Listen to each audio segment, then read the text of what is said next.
In South Africa, we have 2 farm attacks a day, 2 murders of farmers a week, and of those farm murders, 20% of them involve rape and torture. In this episode, I speak with South African businessman Rob Hersov to get a read on what's really happening in the country.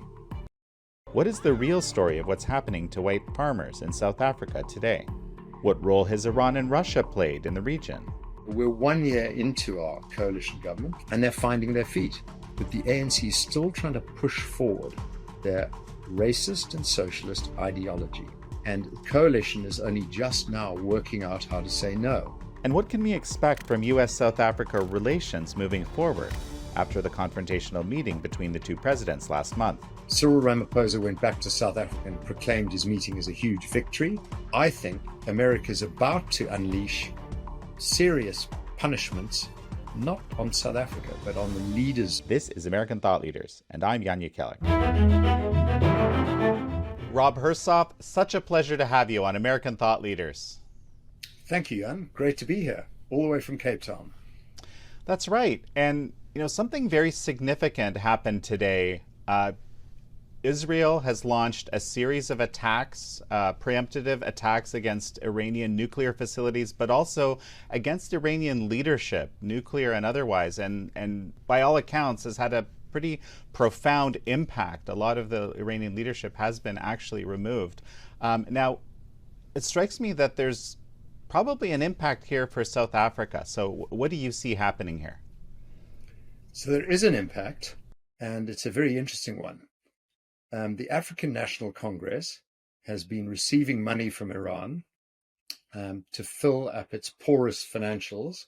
They were bankrupt. And then all of a sudden they had more than enough money to pay their bills, pay their salaries, but also launched the ICJ case against Israel.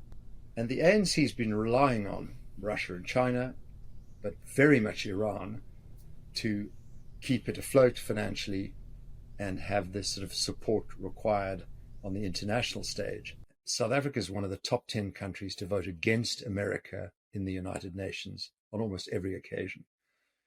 And having Iran out of action, certainly for the time being, if not permanently, will be a big blow for the ANC.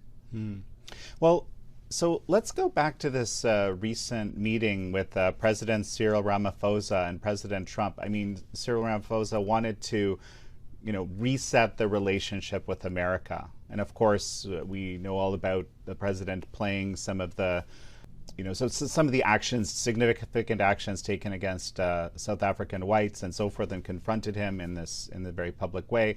How is this reset going? And also, does this change? I mean, sounds like a profound change from what you're saying in terms of what the ANC is going to do. Does that affect this reset idea? So when Donald Trump announced tariffs across the board on countries and then said, you can see I'm serious, I'm going to put tariffs on everyone, reciprocal tariffs, but you've got 90 days to come and see me and negotiate trade deals. And 70 countries turned up very quickly to negotiate trade deals with America. South Africa was very slow to move, and South Africa's interest in meeting Donald Trump didn't seem to be to talk about trade and tariffs. It seemed more to be, as you put it, to reset the relationship. And Cyril Ramaphosa, in my view, went to see Donald Trump to try and to explain South Africa is a sovereign nation. We can do what we like. We have a constitution. We have a democracy. And if we're going to implement laws like expropriation without compensation, black economic empowerment, and other laws, we have every right to do so. And you, America, need to understand what we're doing and respect it. That was Cyril Ramaphosa's intention. Donald Trump, on the other hand, is not at all impressed with South Africa, and I understand that entirely. South Africa has voted against America in the United Nations on a highly consistent basis. South Africa has been in bed with Russia, China, and very much Iran, enemies of America. South Africa has been very anti-Semitic, anti-Israel, launched the ICJ case against Israel, funded by Iran, has done everything possible to poke America in the eye and upset America. And I think on a bipartisan basis, Democrats and Republicans, America's had enough. And Donald Trump decided, when Cyril Ramaphosa came to the White House, to not what I call do a Zelensky on him directly, but was actually very intelligent in how he approached his meeting with Cyril Ramaphosa. He didn't directly attack the ANC or Ramaphosa, but he showed on the television with the famous dim the lights. He showed on the television screen a minority party with almost 10% of the voting population, so 60 million people, 6 million South Africans, to extrapolate the number, who support the EFF.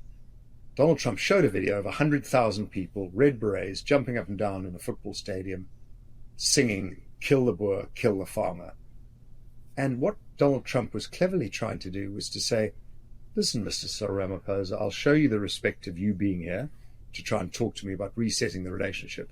But how the hell can this happen in your country? And just to finish this thought, in South Africa, we have 2 farm attacks a day, 2 farm murders of farmers a week, and of those farm murders, 20% of them involve rape and torture. So that was Donald Trump's message to him. Say, you want us to reset the relationship? Well, how can you allow this to happen in your country? That's a fascinating explanation of what happened, but what has been the impact? Has there actually been a positive impact? Has been there a reduction in farm attacks? No, there hasn't been any decrease in farm attacks. Cyril Ramaphosa went back to South Africa and proclaimed his meeting as a huge victory.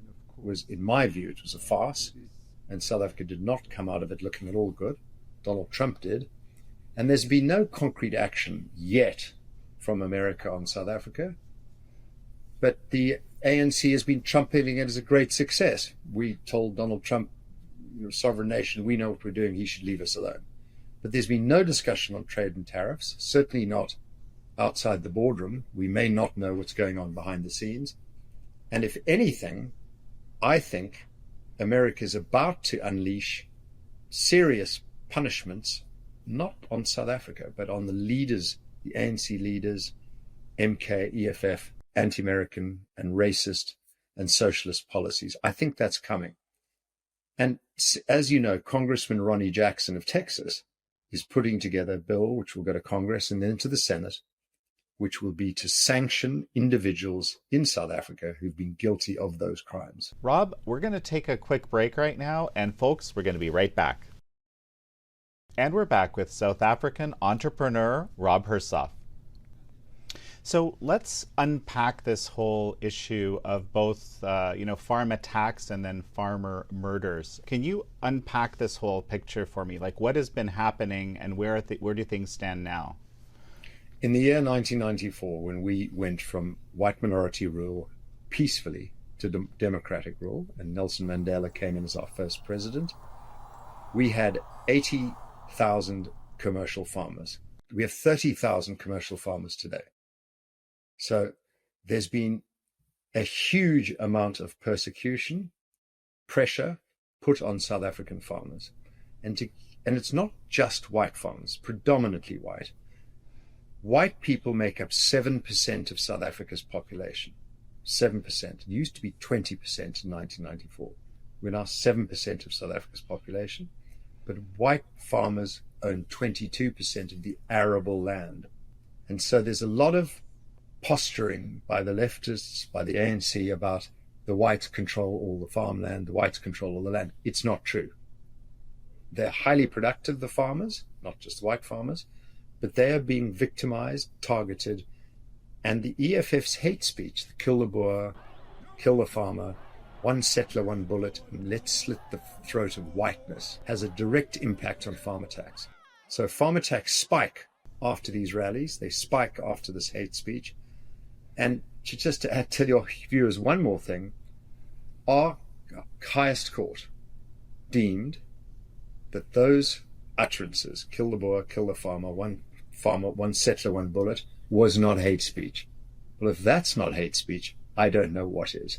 But I can tell you right now that our judiciary is compromised. And I'm not surprised that an ANC compromised judiciary came out with that ludicrous conclusion. But before we go there, tell me a little bit about Julius Malema and the EFF. I mean, that if 10% of the voting population are behind this party, this is obviously a serious party in the country. What are they about? And I mean, on the face of it, the speech sounds about as extreme as it can get. Julius Malema was head of the ANC Youth League. He's a highly intelligent populist and opportunist. I've actually met him at a lunch meeting, and he made enormous sense. He's highly intelligent, and he's very dangerous, but he's an opportunist. And when he left the ANC, he founded the Economic Freedom Fighters. His party has nothing to do with the economy and nothing to do with freedom. But his popularity as EFF is amongst the voters has been declining and declining. And he recently, in the last 4 months, lost most of his top lieutenants who left the EFF and joined Jacob Zuma's MK party. MK stands for Mkhonto we Sizwe, the Spear of the Nation, and they were the armed element of the ANC prior to 1994, prior to the democratic elections. Jacob Zuma was the president of South Africa from 2008 to 2017, preceding Cyril Ramaphosa. And Jacob Zuma has reappeared just before the 2024 elections, where the ANC lost their majority for the first time in 30 years. Jacob Zuma reappeared to compete in the elections with this new party called MK. So I'll just give you the layout so the viewers can follow this. The ANC has had a majority in South Africa since 1994. In 2024, they lost the majority. They dropped from 56% to 41%. The next biggest party at 21% is the party that I would support, which is the Democratic Alliance. Democratic Alliance are probably Judeo-Christian, free market, probably pro the West, pro-America, free enterprise party. They're kind of centrist.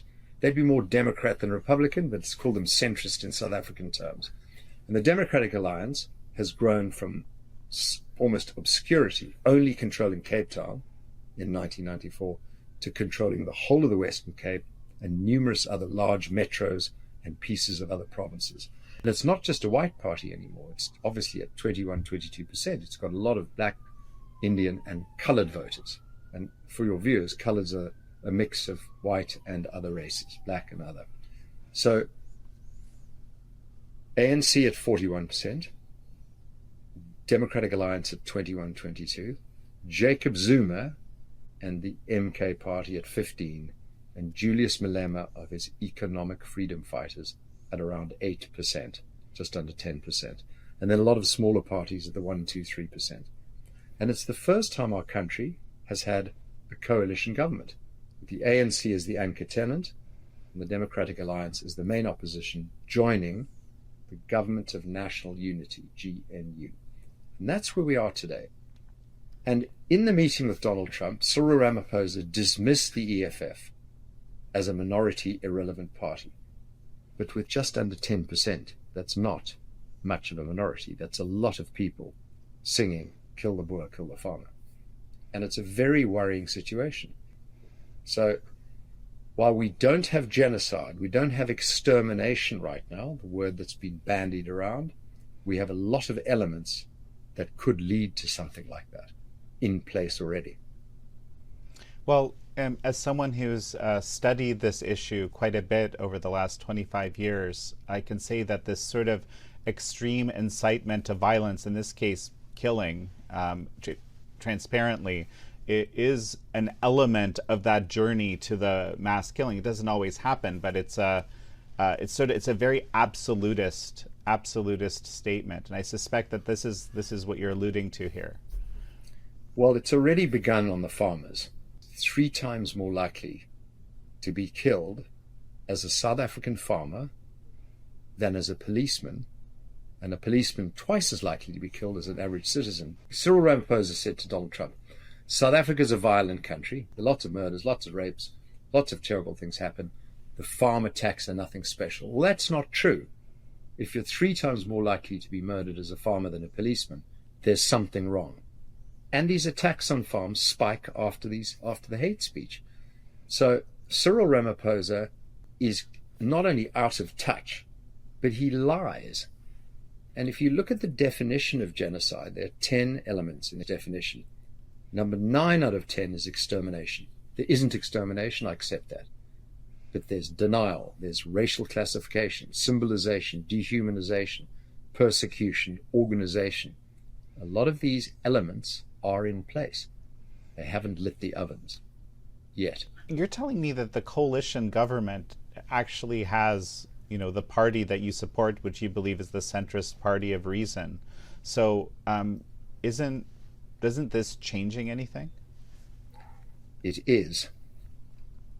But if you look at the allocation of ministerial positions in the government,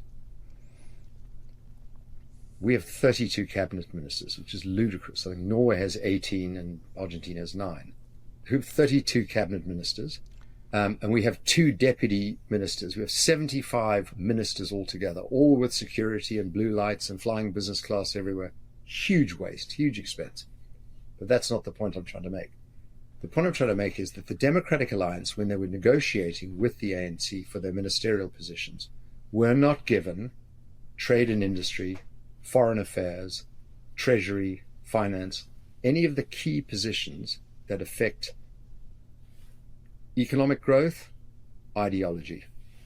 And, we're 1 year into our coalition government, first time in 30 years, and they're finding their feet.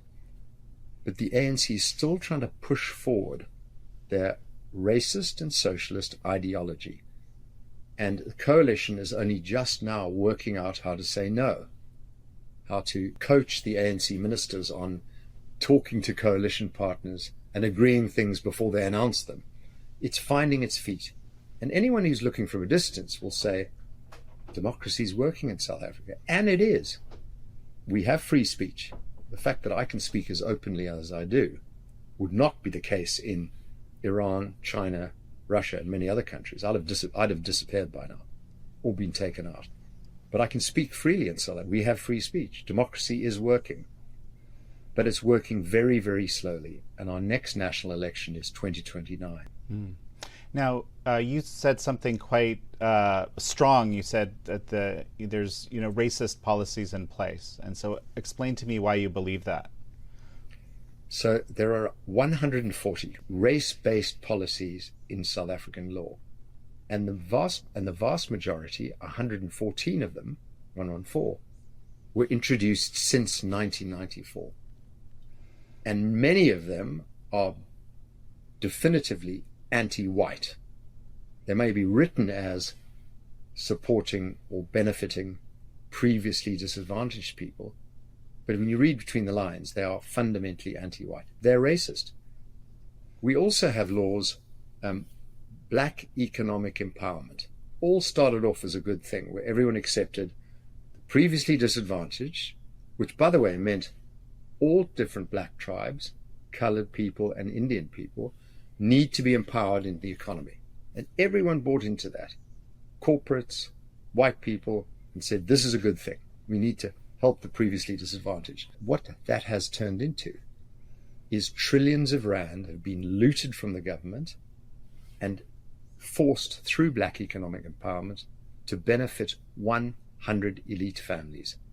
So if you are a colored South African, an Indian South African, not a loyalist to the ANC, or from a different black tribe, you just aren't black enough for black economic empowerment. And so essentially what you're saying is that there is obviously this modicum of freedom that you're describing, but at the same time, the policies, even with this coalition government, which is presumably already somewhat more moderate, basically the economy is still being driven into the ground, and you're expecting, basically chaos to reign if that actually happens. 100% right, Jan. You've nailed it. People say to me, hang on, Rob, you've got a coalition government with a centrist group like the Democratic Alliance. How come expropriation without compensation, the most damagingly named bill you could ever imagine, has been signed into law under its watch?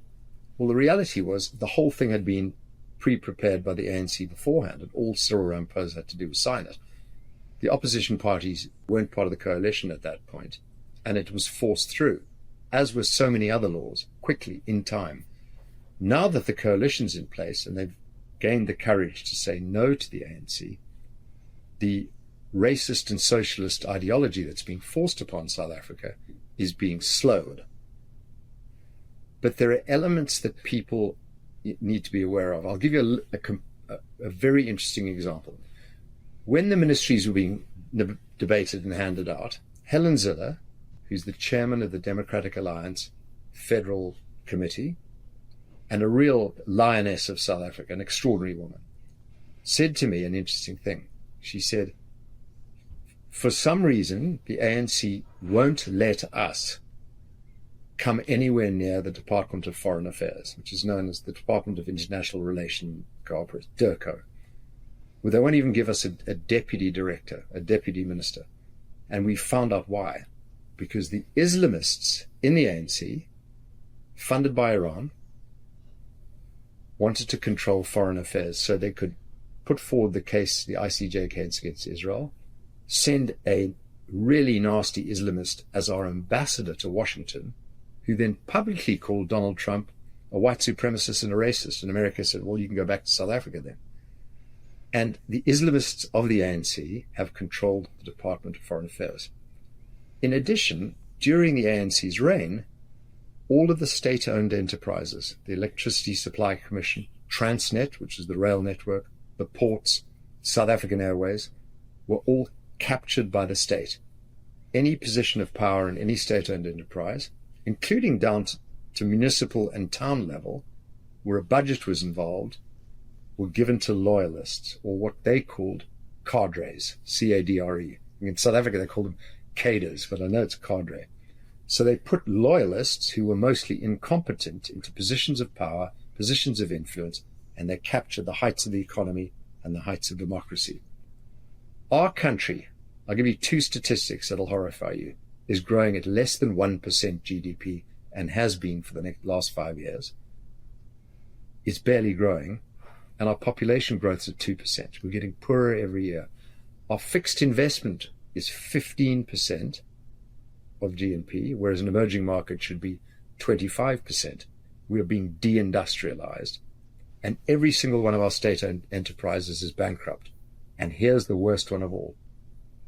Our official unemployment rate is 33%, but we have a youth unemployment of 60%, the worst in the world by far. And this is 100% as a result of the ANC and its racist and socialist policies. Well, Rob, this has been an absolutely fascinating discussion for me. A final thought as we finish? There's always hope over experience. Maybe we are the lucky nation, and maybe something good will happen. Well, Rob Hersov, it's such a pleasure to have had you on. Thank you, and what an honor to be on Epoch Times and on your show. Thank you all for joining Rob Hersov and me on this episode of American Thought Leaders. I'm your host, Jan Jekielek.